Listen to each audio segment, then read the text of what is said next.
Hi, everyone. My name is Jennifer Cross, and I am here with Dr. Bob Forsyth and his wife, Dixie Andelin Forsyth, for a feminine moment. And actually, Dixie and Bob thought of this topic today about humor, and I think it's fitting for the holiday season. I don't know about you two, but the Christmas tree and the putting up of the lights equals argument for some reason. And now we just have this fake tree with the lights already on it. It's great. We don't argue about anything at all now. We tried that until the lights died, and then we had to put real lights on anyway. I know that happens. But anyway, your idea to talk about humor, how to interject humor into your daily life. What do you guys do? I think sometimes life is kind of challenging. I mean, we get so many things going on. I know we get really busy. Today we had a real heavy clinic day, and I think that you can kind of get tired, and it's like, oh boy. And we got talking about the importance of humor, having a good time together, laughing together, and we got talking about some of the things that we do to do that.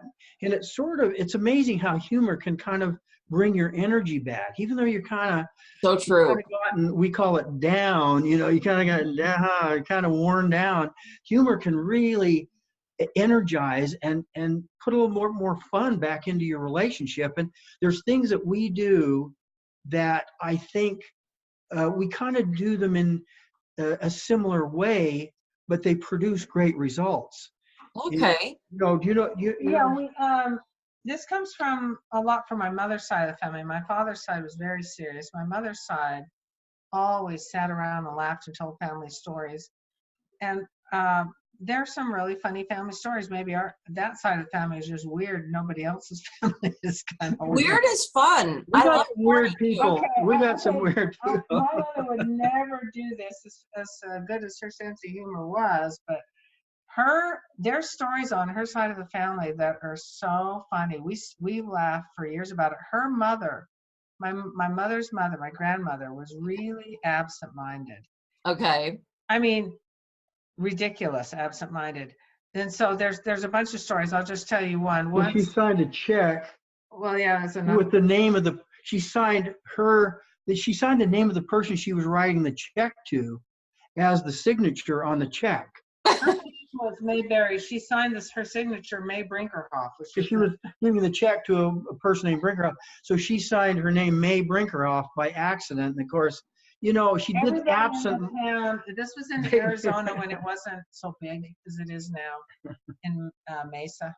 And one time, this is such a famous family story. It probably got amplified a little bit. But she drove downtown to go shopping, and she stayed so long that there were only two cars left on the street, and one of them was a police car with the sirens and the gun and everything. The other one was her car. She got in the police car and drove home without No. It was a police car. And then later, when all the stores closed down, the policeman went out and he just saw her car there, and he thought, all bad, she took mine. So he drove to the motel they owned. Sure enough, the police car was sitting out. He knew her, and he thought, okay, Yeah, May took my car. Class. Absent-mindedly, she got in the police car and drove it home. My mother would be mortified that I said that, but there's a ton of more of those stories. So whenever we want to laugh, we often bring up grandma stories like that. Stories, yeah. Yeah, and also in our family, we have a lot of medical doctors. I've got two brothers that are medical doctors. Oldest son, nephews, cousins, yeah. Wow. So they're all these great medical stories, the fun ones. I mean, no one wants to tell. Well, once in a while we get a serious one, but we really like the fun ones. We said they ought to write a book, really. They really should There's have. so many keep things. Track of. Some of them are a little doctory. I mean, they're kind of like medical. So you kind of have to have a little bit of the right sense of humor. Yeah. To appreciate them, because they're, they get a little bit, I don't know, on the edge. Here's a good one. One time, my brother, he's a really great guy. He saw this woman in his office that really had been abused. She traumatized, and she hated men. So she told him, first thing she said when she Dr. first Andelin, came. I got to tell you, first off, I can't stand men. I hate all men. And Oh. without even missing a beat, he said, "Well, Santa Claus is a man. You like him, don't you?" And it kind of took her off guard, and she said, She she started to laughed. laugh. She said, "Okay, I give you Okay, that." I'll give you that one. She's That's been for awesome. about 25 years. Yeah, Yeah, so she stayed a patient. I think because he got her he laughing. got her laughing. Humor, of course, Yeah. brings people together. If you laugh together with somebody, there's some great chemistry going on And there. he's got a great sense of humor, and he's got a quick wit, and he just was right there with He's that. told us so many. He tells some. I don't know. Should I tell him that? Yeah, we debated whether he should say it. So I'll let him say it. So he takes Well, the you know, he does a history and physical. Somebody Yes. comes in. There was this woman, quite seriously, she comes in and he's asking her a lot of questions. And one of the questions that you ask for medical reasons, he says, are you sexually active? Of course. And she kind of, in a deadpan way, just said, well, No. no, usually I just lay there.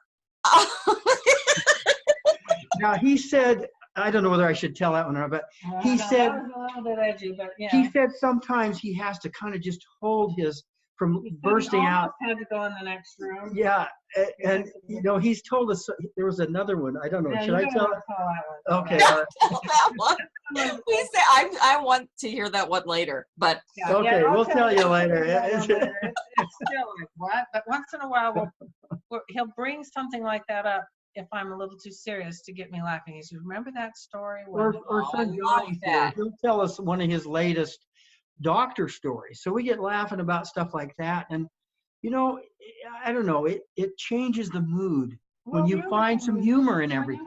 When you have these women that have children, especially little children, Yeah, they say the cutest things. yeah, they And are. some of them are really funny. Like our granddaughter was here recently. She's 4, and I was giving her a bath in my tub, and I got her out and dried her off, and then I said, "Can I put powder on you, baby powder?" She says, "Okay." So I put it on, and then I kind of rubbed it around, and she looked looked at brightly, herself. and she goes, "Now that I'm all sugared up," she thought it was powdered sugar.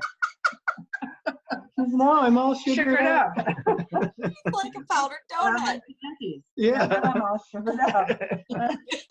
So that's been passing around. Adorable. Those kind of stories, I envy people with little kids because they tell those they say those kind of things They do. all the time. And so if you keep track of some of them, you can refer back when you're feeling kind of low. Because kids are so sweet and they're so innocent, even if they are hard sometimes and make messes. Oh, I cannot wait When for we get Jack to around as grow a up. family, when we get around as family, or even Dixie and I, we sometimes start to think, okay, what's the humor in this? Because it's real easy to say, where's the problem and what's gone wrong today, and complain and have a complaint session. But you know, if you intentionally have, okay, what's the humor in this? Let's find the funny part of this. Yeah, And usually you can. And if you Sure. do that, laughing together, I think, is powerful. They say laughter is the best medicine. sure is. Maybe except for diarrhea. I don't know. But oh, I know. That's a doctor joke. Oh. I used to do laughter therapy around the table with my kids when I was a single mom.